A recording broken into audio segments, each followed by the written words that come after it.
Angry guy here, and black women are crying on social media because black men are avoiding them.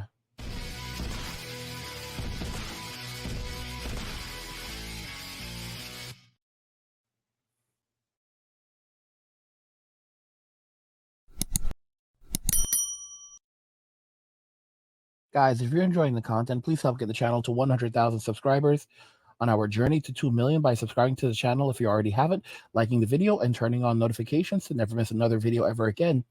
Now let's begin. Black women are crying on social media because black men are avoiding them. I want you guys to look at this comment that was left on one of my videos titled Girl Bosses Are Going Broke and Crying on Social Media. A black woman was absolutely furious when she saw this video. She responded by saying, "Businesses fail all the time. It's only 41 million of us in the black community. Are you seriously getting sick satisfaction off your own community economic decline?" So this video is to tear it apart through mocking. You will answer to Yah for this, and on Judgment Day. Uh, this is not my community, but I do enjoy seeing the black women who destroyed this community having to answer for their actions. That's the honest to goodness truth. There was a time in my life when I just had a hard time understanding. I looked at the black community. I just couldn't understand the black community. I was like, and I did not know what black men were going through. I thought all black men were like Tyrone, Ray, and Pookie. I did not know that a lot of these black men had been suffering under the tyranny of Tyrone, Ray, and Pookie. And I didn't comprehend that there were the decent black men, and then there were these bad individuals that had destroyed these communities alongside the single mothers, you know? And as a result of that, that's why the communities are in the state that they are in today, which is essentially virtually non-existent. They're just basically shells where these evil individuals are running wild. And I look at honest black men who are walking away from these communities, going overseas to start new lives. They're marrying Filipinas, Latinas, Japanese ladies, but anything that is not American. And I absolutely commend them, and that has led to my gaining a lot of respect and admiration for these men and seeing what they're accomplishing and achieving. Let's continue reading this. So someone responded to her by saying, "Truth tends to hurt a lot when you are down. Some woke up, some still a blur, some still say it's all men's fault. Need to look harder past the mirrors." She then responds with fury, "What truth your delusional versions of other people's realities, particularly black women's. The black men, the fact black men constantly need a come up of putting black women down tells everyone in the world the real problem. Y'all are spiritually deceased. You do not know Yah. We are his special creation for you when you claimed you were lonely. This is how you VP create his gift to you. You wake up, call is coming on Judgment Day." Jesus Christ. Y'all.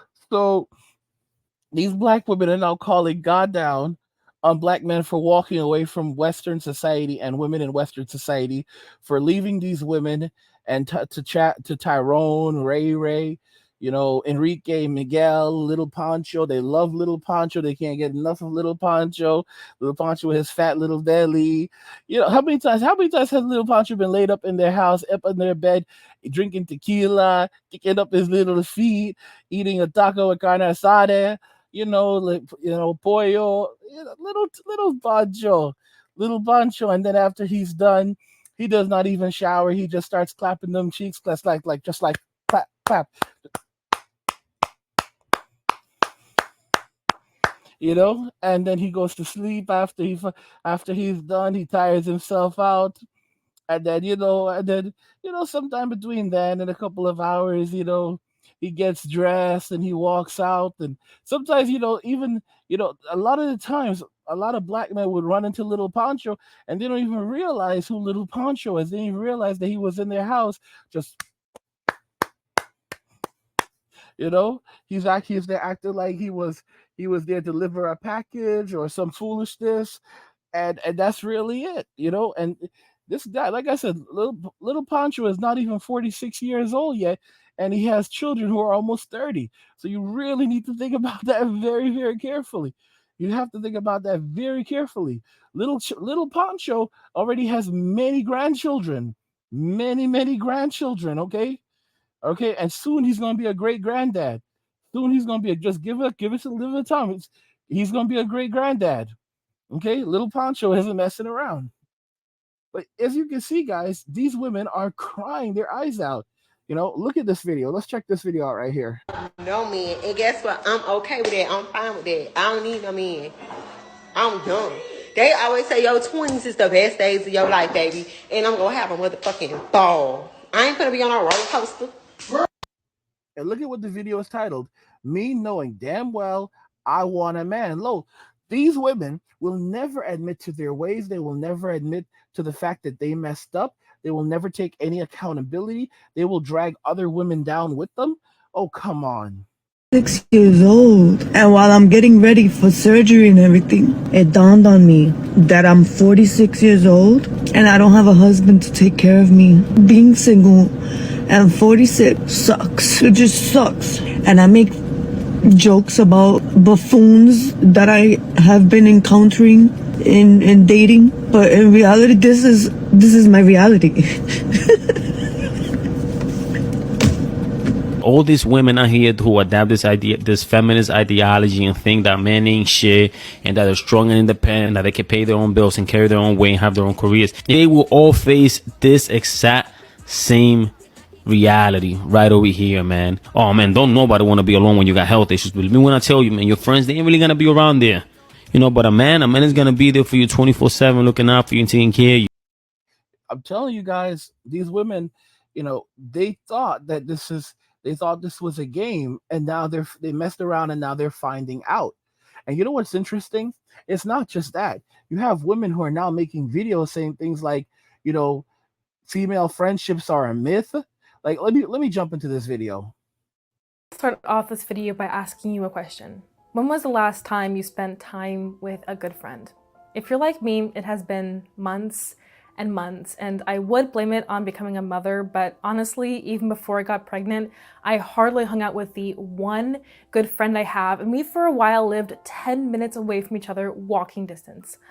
A little pathetic, I know. And unfortunately, I'm evidently not the only one who deals with difficulty towards friendships. Videos about how people only have 2 friends or 1 or even 0 started becoming popular a few years ago, and they're very popular because so many people relate. And I don't think this loneliness is necessarily only due to difficulty, isolation, and general busyness. It's also due to apathy. I don't think people care that much about having friends anymore, to our own detriment, because if we did, we'd prioritize it more. I think we all kind of know deep down that it's sad and disordered to not prioritize human connection, and yet here we are. So what on earth went wrong? How did we get here? Well, I realized while writing for this video that growing up, we widely don't have to put effort into either finding friends of our age nor maintaining friendships. Kids of our age who then became our friends were simply conveniently, automatically where we needed to be each day. At school, at the Boys and Girls Club, sports teams, choir, etc., etc. There was likely no thought in it whatsoever on our end as to where we were going to be on any given day, because our parents just plopped us wherever we needed to be, and then we inevitably form connections with the kids around us. Of course, we often hung out outside of those functions, but we didn't even need to find the time to communicate that we wanted to hang out somewhere else. We'd simply ask our friends if they wanted to come over after school, or sleep over on Saturday, during class, or during recess, chess club, etc. Now we have to take the time to communicate beforehand, which is simply not a practice or habit we cultivated throughout our entire childhood, up until 18, when you graduate high school and everyone finally starts to make decisions for themselves every day, and everyone thus ends up at different stations in life. Now, adult friendships require appointments. How I ask someone to hang out is almost exactly how I schedule work meetings. Hey, are you free anytime through the end of the month? If so, what days work for you? Could you do a lunch? Oh, okay, so between exactly 4:30 and 6:30 p.m. we can meet up? Okay, sounds good.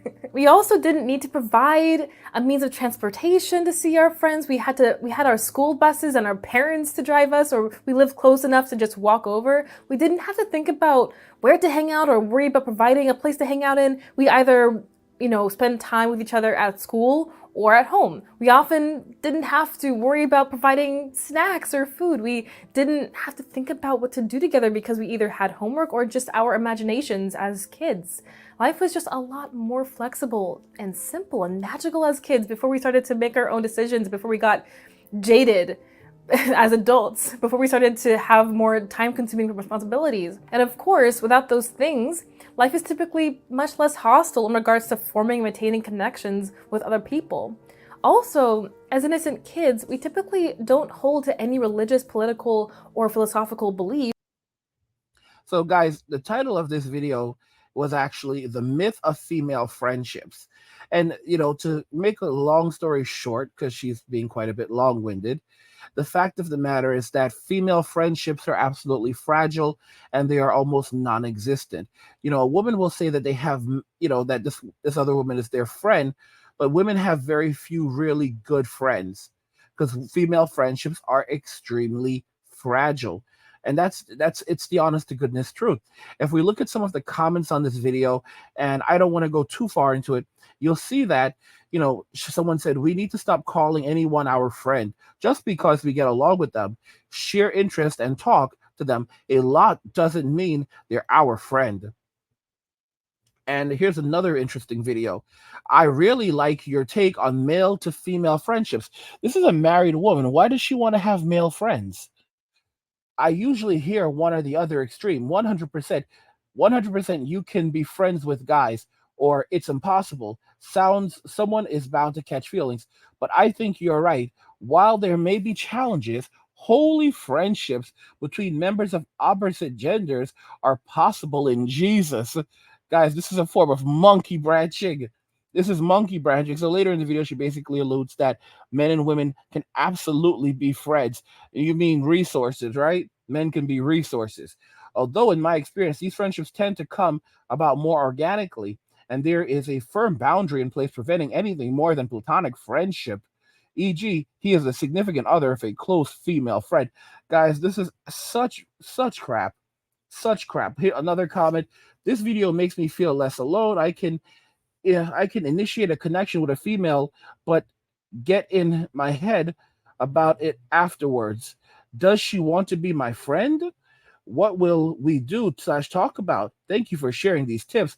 I will implement a few, especially now that I know my behavior is natural and that other females are trying to find long-lasting friends too. The truth is, guys, female friendships are fragile, and as men are walking away, they see that men are leaving society. They see that men are basically taking their ball and going home, and they realize that this is it. And of course, they're going to bring Jesus into it, like it's biblical. It's biblical. We could be friends in Christ. Get the heck out of here. And there's proper boundaries in place. In other words, when you need something, you can call on this man. And if your marriage starts to break down, then you can monkey branch over to this guy. Guys, if you're enjoying this content, please help get the channel to 100,000 subscribers on our journey to 2 million by subscribing to the channel if you already have it, liking the video, and turning on notifications to never miss another video ever again.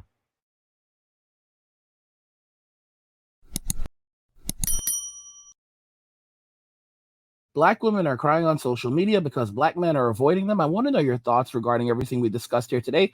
Let me know what you guys think in the comments and we'll talk about them there. Like the video if you like it. Don't forget to subscribe. And if you like the video, share the video. And just remember that all roads lead to MWA, men walking away. And cheers.